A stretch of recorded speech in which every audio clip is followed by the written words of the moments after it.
રૂપિયા સાથે કરીએ, રૂપિયો 45 પૈસા મજબૂત થઈને 95.23 પ્રતિ ડોલર ઉપર બંધ થયો છે. શરૂઆતી કારોબારમાં ડોલર સામે રૂપિયો 35 પૈસા મજબૂત થઈને 95.69 પ્રતિ ડોલરની સામે 95.34 પ્રતિ ડોલર ઉપર ખુલ્યો હતો. ઉલ્લેખનીય છે કે યુએસ ઈરાન વચ્ચે જલ્દી જ શાંતિ કરાર થવાની આશાએ ડોલર ઇન્ડેક્સ અને ક્રૂડ ઓઇલમાં ઉપલા સ્તરેથી વેચવાલીને કારણે રૂપિયાને સપોર્ટ મળતો દેખાયો છે.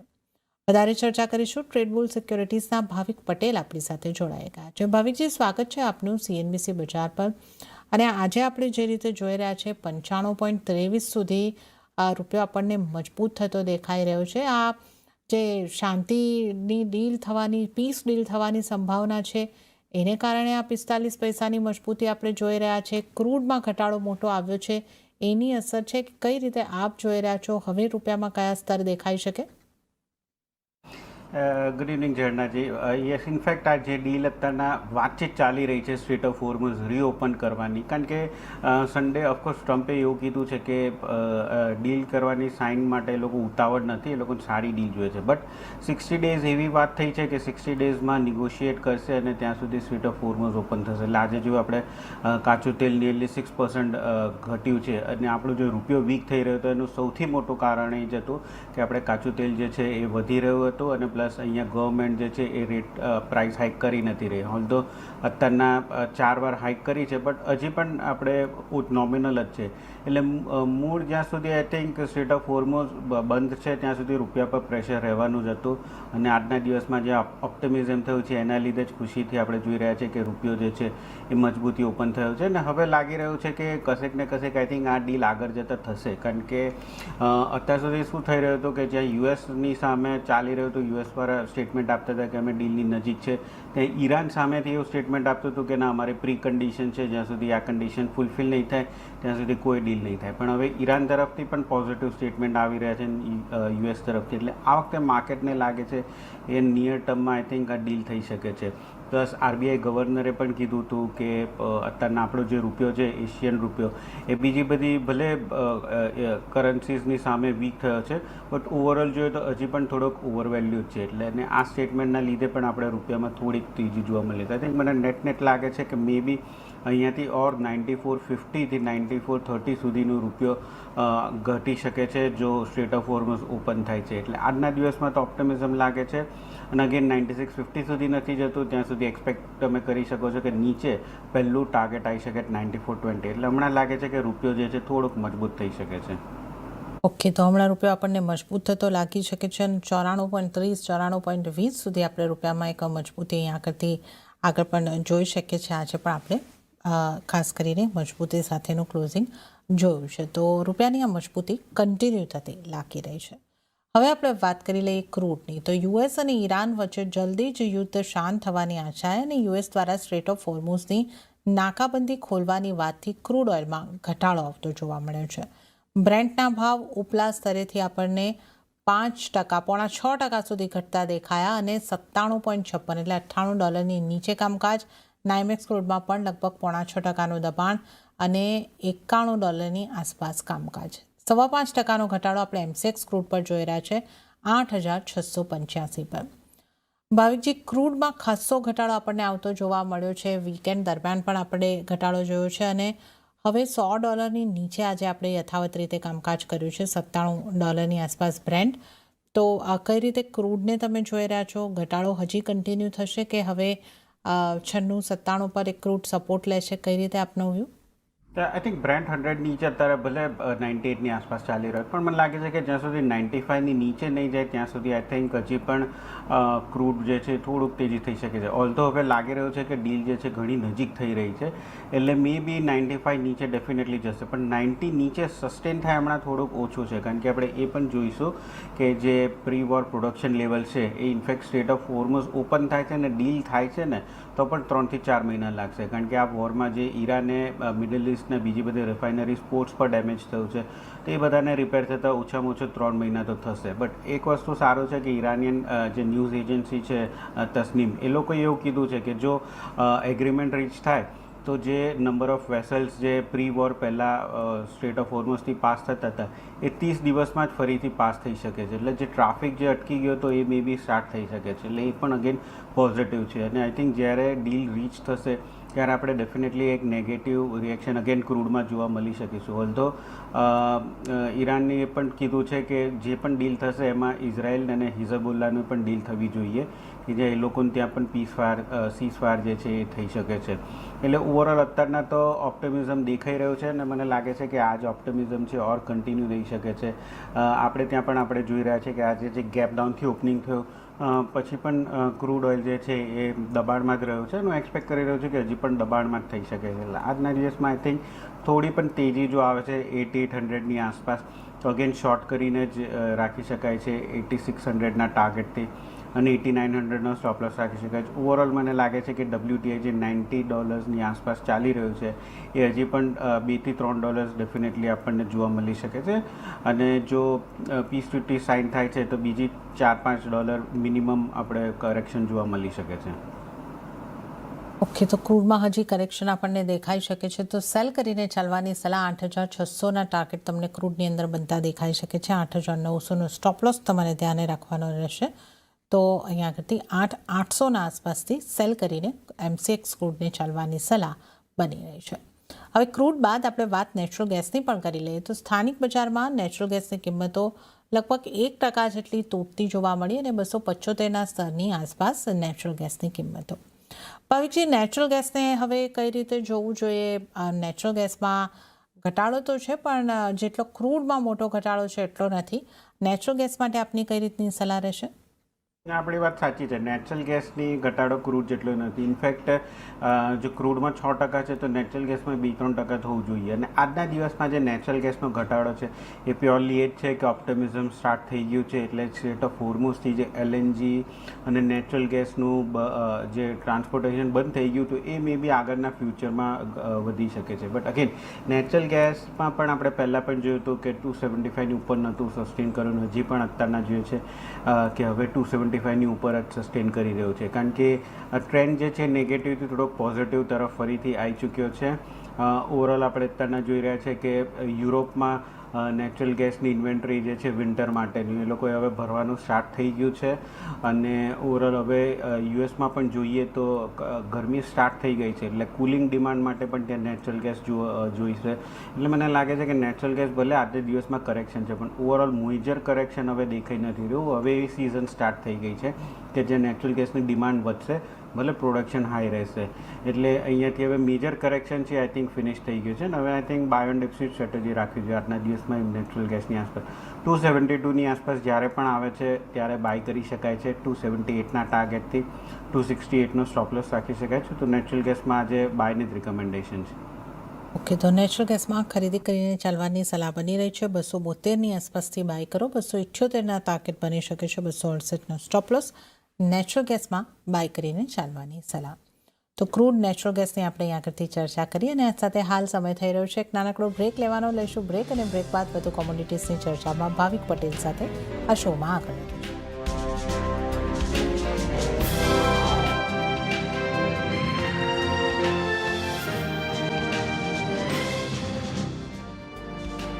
બ્રેક બાદ કોમોડિટી બજારમાં આપનું ફરી એક વખત સ્વાગત છે અને આજે કોમોડિટીઝ અંગે ચર્ચા કરવા ભાવિક પટેલ આપણી સાથે જોડાયેલા છે.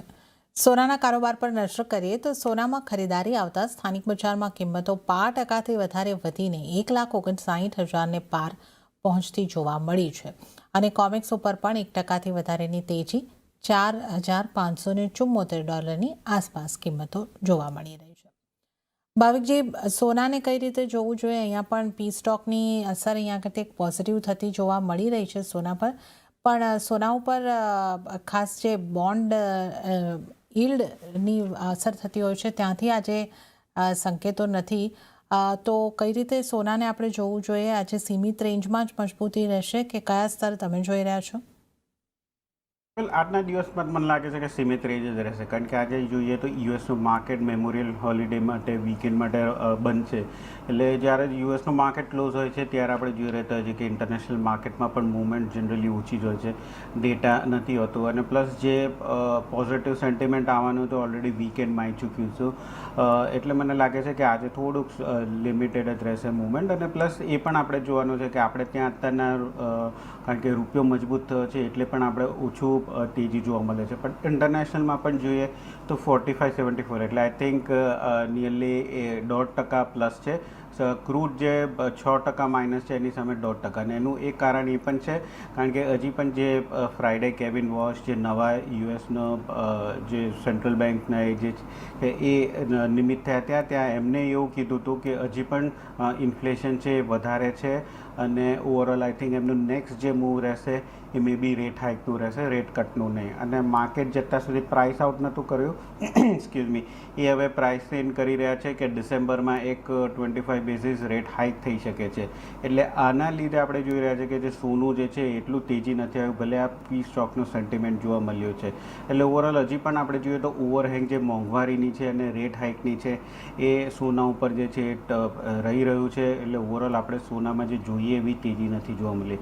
ઓલ્ધો આજના દિવસમાં સીમિત દાયરામાં જ છે, બટ સેન્ટિમેન્ટ તો પોઝિટિવ જ રહેશે. તો ઓવરઓલ આજના દિવસમાં મિની કોન્ટ્રાક્ટ છે એમાં હું બાયની રિકમેન્ડેશન આપીશ. અરાઉન્ડ 158-500ની આસપાસ બાય કરી શકાય છે, 159-500ના ટાર્ગેટથી, અને 158નો સ્ટોપ લોસ રાખી શકાય. તો સોનામાં આજના દિવસમાં ખરીદારીની જ સલાહ છે. ઓકે, તો સોનાના ગોલ્ડ મિની કોન્ટ્રાક્ટમાં અહીંયા આગળથી ખરીદી કરીને ચાલવાની સલાહ જે છે જે આજે બની રહી છે. અને સોનાની આપણે અહીંયા આગળથી વાત કરી કઈ રીતના પરિબળોની અસર સોનાની અંદર જોવા મળી રહી છે. તો સોનામાં ખરીદી કરો 1,59,500ના ટાર્ગેટ અને 1,58,000નો સ્ટોપ લોસ રાખીને ખરીદી કરવાની સલાહ. સોના બાદ ચાંદીની પણ જો વાત કરી લઈએ તો ચાંદીમાં પણ સોનાને પગલે ખરીદારી આવતી જોવા મળી છે. અને સ્થાનિક બજારમાં કિંમતોની જો આપણે વાત કરીએ તો અહીંયા આગળ 2%થી વધારે કિંમતોમાં લગભગ 2.5%ના ઉછાળો જોવા મળ્યો છે અને 2,76,620 પર કામકાજ. અને વૈશ્વિક બજારમાં પણ જોઈએ તો 3.5%ની મજબૂતી $78 ઉપર કામકાજ થતું જોવા મળી રહ્યું છે. ઉલ્લેખનીય છે કે બેઝ મેટલ્સમાં આવેલી તેજીનો સપોર્ટ પણ ચાંદીને મળી રહ્યો છે. ભાવિકજી, ચાંદીને કઈ રીતે જોઈ રહ્યા છો અને ચાંદીમાં પણ મજબૂતી જોવા મળી રહી છે. આજે ચાંદીમાં હવે કયા લેવલ દેખાઈ શકે અને ચાંદીમાં કેવી સ્ટ્રેટેજી રાખવી જોઈએ? તમે સાચું કીધું છે કે બેઝ મેટલની જે બેઝ મેટલ્સની જે ચમક છે એ આપણને ચાંદીમાં જોવા મળી રહી છે. કારણ કે સોનું આપણે જોઈએ ઇન્ટરનેશનલ માર્કેટમાં તો હાર્ડલી વધારે હતું, ઇનફેક્ટ 0.5% હતો. પણ આપણે અહીંયા સિલ્વર આપણે જોઈએ તો 1.6% છે. ઓલ્ધો આઈ થિંક રૂપિયાનું પણ એમાં યોગદાન છે. બટ ઓવરઓલ આઈ થિંક ચાંદી વધારે સારી દેખાઈ રહી છે. કારણ કે જ્યારે સ્ટ્રેટ ઓફ હોર્મઝ ઓપન થશે તો એટલીસ્ટ જે ઇન્ડસ્ટ્રીયલ મેટલ છે એ બધાનું પણ જે ટ્રાન્સપોર્ટેશન જે ઓપન થશે તો આઈ થિંક ચાંદીને વધારે ફાયદો થશે સોનાની કમ્પેરિઝનમાં. એટલે જ આપણે જોઈ રહ્યા છે કે ચાંદી જે છે એ આજે આઈ થિંક વધારે સ્ટ્રોંગ દેખાઈ રહી છે. ઇન્ટરનેશનલ માર્કેટમાં મને લાગે છે કે હવે $80 નેક્સ્ટ રેઝિસ્ટન્સ છે અને એ બ્રેક કરે છે તો $82. આઈ થિંક એ બે લેવલ બહુ મહત્ત્વના છે.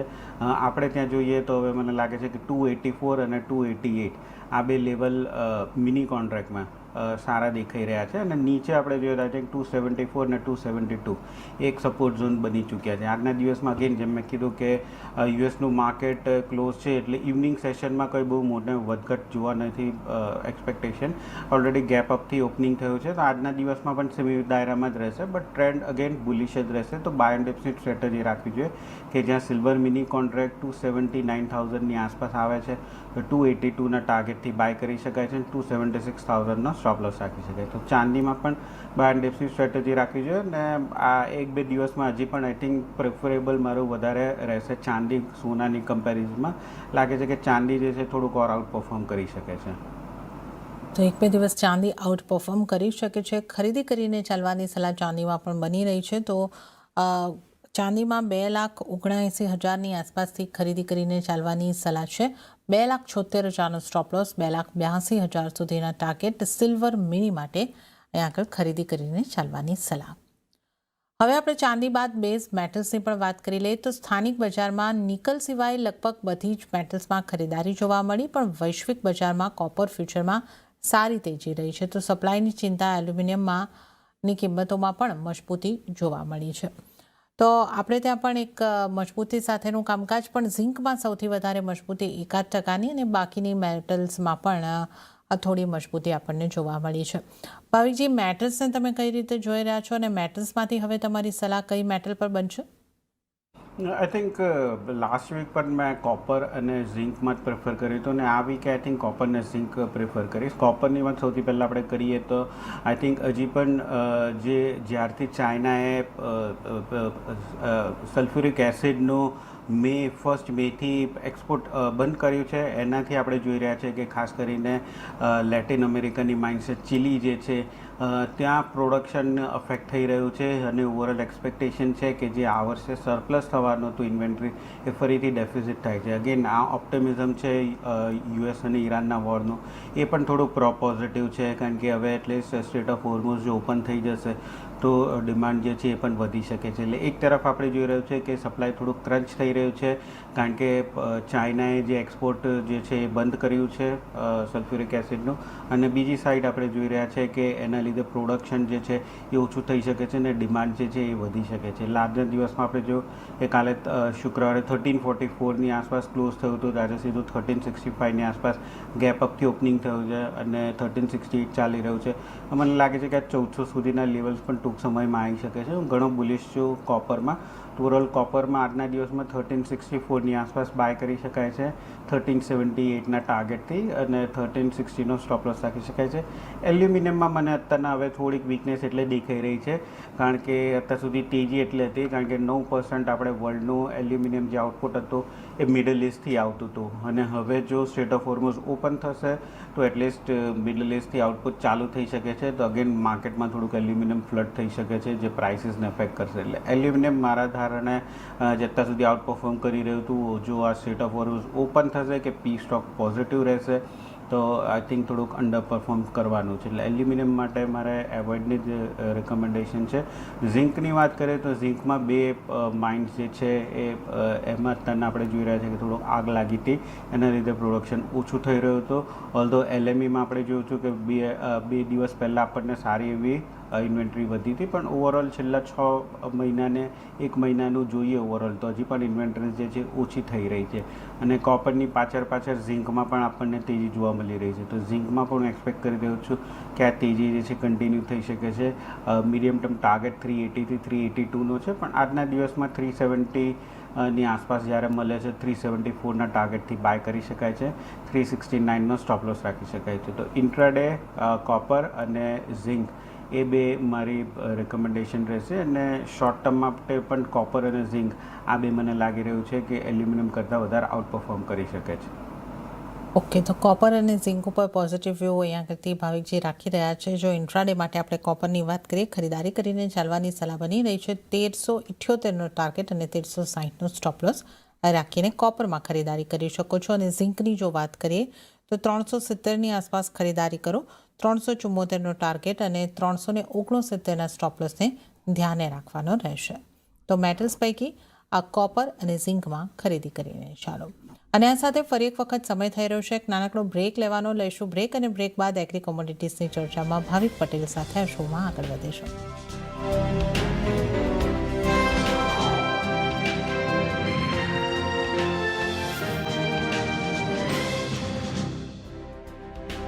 બ્રેક બાદ કોમોડિટી બજારમાં આપનું ફરી એક વખત સ્વાગત છે. આપણી સાથે ભાવિક પટેલ જોડાયેલા છે, અને હવે આપણે એગ્રી કોમોડિટીઝના કારોબાર પર નજર કરી લઈએ.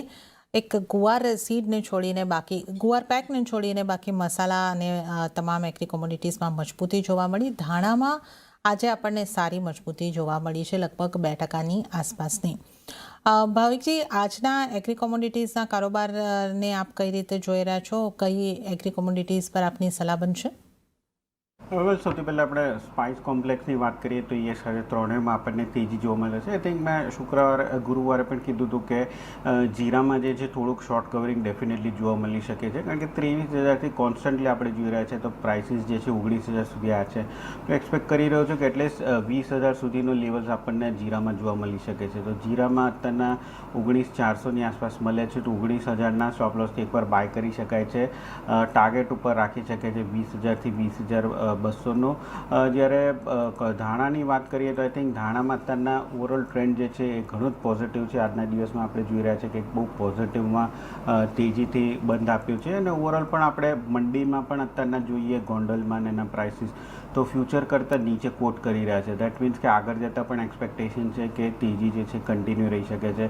ઓવરઓલ 2026ની આપણે વાત કરીએ આઈ થિંક 9.5 થી 9.7 મિલિયન બેગ્સ જ એક્સપેક્ટેડ છે, જે ગયા વર્ષનું 11 મિલિયન હતું. એટલે આ વખતે સપ્લાય જે છે ઘણું ટાઈટ રહેવાનું છે. એટલે ઓવરઓલ મને લાગી રહ્યું છે કે ધાણા જે છે આમાં પણ હજી પણ તેજી છે જે કન્ટિન્યુ રહી શકે છે. એક્સપોર્ટની ડિમાન્ડ જે છે એ પણ અત્યારના રિકવરીમાં આપણને જોવા મળી રહી છે છેલ્લા 3 મહિનામાં, ડિસ્પાઇટ આ સ્ટ્રેટ ઓફ હોર્મુઝને હાયર ફ્રેટ કોસ્ટ છે.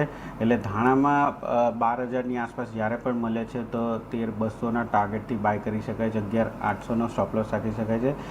સેમ વે હળદરની વાત કરીએ તો આઈ થિંક હળદરમાં અત્યારના પ્રાઇસીસ જે છે 1600થી 16,500ની વચ્ચે ટ્રેડ કરી રહ્યા છે. સ્પોટ માર્કેટમાં આપણે જોઈએ તો થોડુંક ફિઝિકલ સપ્લાય ટાઇટનેસ દેખાઈ રહ્યું છે અને સિઝનલ ડિમાન્ડ છે એ પણ સ્ટેડી છે. એટલે અહીંયાથી મને લાગે છે કે નિયર ટર્મ પ્રાઇસીસ જે છે એ બુલિશ જ રહી શકે છે. તો 16,000ની આસપાસ જ્યારે પણ મળે છે તો બાય કરીને ચાલી શકાય છે 16,500થી 16,800ના ટાર્ગેટથી અને 15,800નો સ્ટોપ લોસ રાખી શકાય છે. કે તો મસાલા પેકમાં ખાસ ફોકસ કરીને ચાલો. ત્રણેય મસાલામાં ખરીદી કરીને ચાલવાની સલાહ છે. જીરાને માટે 20,000થી લઈને 20,200 સુધીના ટાર્ગેટ, ધાણા માટે 13,200ના ટાર્ગેટ અને હળદર માટે 16,500થી 16,800 સુધીના ટાર્ગેટ અહીંયા આગળથી જોવા મળી શકે છે. અને ત્યારે જ ભાવિકજી, આપનો આભાર અમારી સાથે જોડાવા બદલ અને તમામ કોમોડિટીઝ અંગે ચર્ચા કરવા બદલ આપનો આભાર. તો આ સાથે જ કોમોડિટી બજારમાં પણ હાલ પૂરતું આટલું જ. હાલ મને આપશો રજા, પણ વધુ અપડેટ અને સમાચારો માટે આપ જોતા રહો CNBC બજાર. નમસ્કાર.